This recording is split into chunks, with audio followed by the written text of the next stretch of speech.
Hello students, welcome to my channel creative economics. आज हम बात करने वाले हैं components for demand for foreign exchange, कि किसी फॉरेन करेंसी की डिमांड कोई कंट्री क्यों करता है या फिर इंडियन पीपल फॉरेन करेंसी की डिमांड क्यों करते हैं। Why we need foreign exchange, foreign exchange की ज़रूरत किसी कंट्री को क्यों पड़ती है। ये सारी चीज़ें आज के वीडियो में हम डिस्कस करने वाले हैं। तो देखिए, आपके सामने मैंने एक फ्लो चार्ट ये बनाया हुआ है। Why the foreign exchange is demanded. बहुत सारे रीजन हो सकते हैं। इंपोर्ट हो सकता है कि हम अगर दूसरे कंट्री से कोई चीज़ खरीदना चाहते हैं, इन्वेस्टमेंट अब्रॉड में हमारी कोई कंपनी या हमारे बिजनेसमैन इन्वेस्ट करना चाहते हैं। डायरेक्ट परचेजेस, बहुत सारे लोग इंडिया से फॉरेन घूमने जाते हैं, विजिट के लिए जाते हैं, स्टूडेंट्स होते हैं या किसी और पर्पज़ के लिए जाते हैं, वो वहाँ जा करके डायरेक्टली गुड्स एंड सर्विसेज को खरीदते हैं। ग्रांट्स एंड डोनेशन, कभी कभी इंडिया दूसरे कंट्रीज़ की मदद भी करता है हमारा कंट्री, तो हमें जो मदद देनी होती है, ग्रांट्स एंड डोनेशन देने होते हैं, वो फॉरेन करेंसी में देने होते हैं। अब ये सारे मैं डिटेल में बताऊंगा आपको। स्पेकुलेशन के लिए भी कभी कभी फॉरेन करेंसी की डिमांड करते हैं Indian people. Repayment of loan, अगर हमने लोन ले रखा है वो चुकाना है तो फॉरेन करेंसी चाहिए होती है हमें। And payment of income, payment of income का मतलब होता है factor payments, factor payment to abroad भी कहते हैं हम उसको। ठीक है, सबसे पहला कंपोनेंट होता है इसमें इंपोर्ट्स। ठीक है, इंपोर्ट का मतलब क्या होता है कि जब इंडियन बिजनेसमैन या इंडियन पीपल फॉरेन से कोई गुड्स एंड सर्विसेज मंगाते हैं, खरीदते हैं, तो उन्हें पेमेंट, जो फॉरेन बिजनेसमैन हैं, फॉरेन के जो बिजनेसमैन हैं या फॉरेनर्स हैं, उनको जो हम पेमेंट करेंगे वो उनकी करेंसी में ही करेंगे, तो हमें फॉरेन करेंसी की ज़रूरत पड़ती है। दूसरा है डायरेक्ट परचेजेस।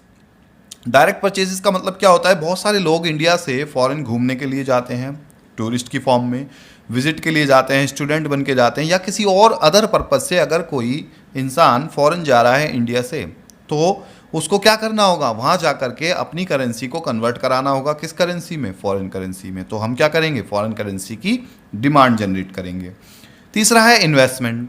जब भी कोई इंडियन कंपनी, इंडियन बिजनेसमैन ये चाहता है कि वो अपनी ब्रांचेस एक्सपेंड करें, विदेशों में जा करके भी उनकी ब्रांचेस होनी चाहिए, या विदेशों में निवेश करना है, या दूसरे कंट्री में, जिस कंट्री में भी इन्वेस्ट करना है, वहाँ की फॉरेन करेंसी उस इन्वेस्टर को चाहिए होगी, हमारे बिजनेसमैन को उस देश की करेंसी चाहिए होगी जहाँ जा करके वो बिजनेस स्टार्ट करना चाहता है।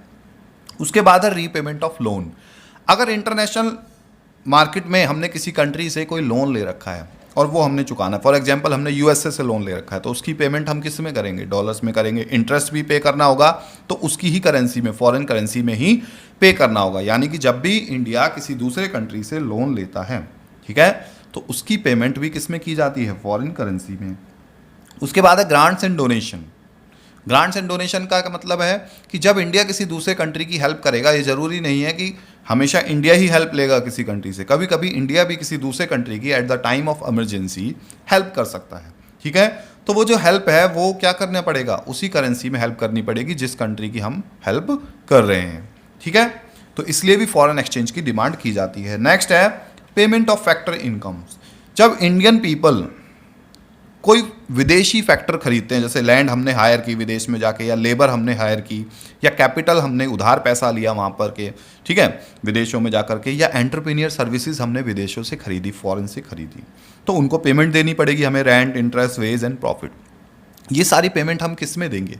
उनकी करेंसी में देंगे, फॉरेन करेंसी में। इसे कहते हैं फैक्टर इनकम टू अब्रॉड। आपने पढ़ा होगा नेशनल इनकम वाले चैप्टर में, फैक्टर इनकम टू अब्रॉड होता है जी, ये कि जब हम विदेशी फैक्टर्स खरीदते हैं तो हमें उनको पेमेंट देनी पड़ती है, that is called factor income to abroad.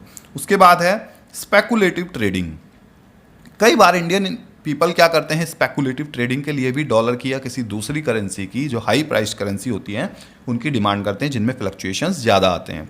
जैसे कि मैं बात करूं कि कुछ पीपल क्या करते हैं, जब किसी करेंसी का प्राइस कम होता है, जैसे डॉलर का प्राइस मान लीजिए 65 रुपीज़ आ गया, तो उसे परचेज कर लेंगे।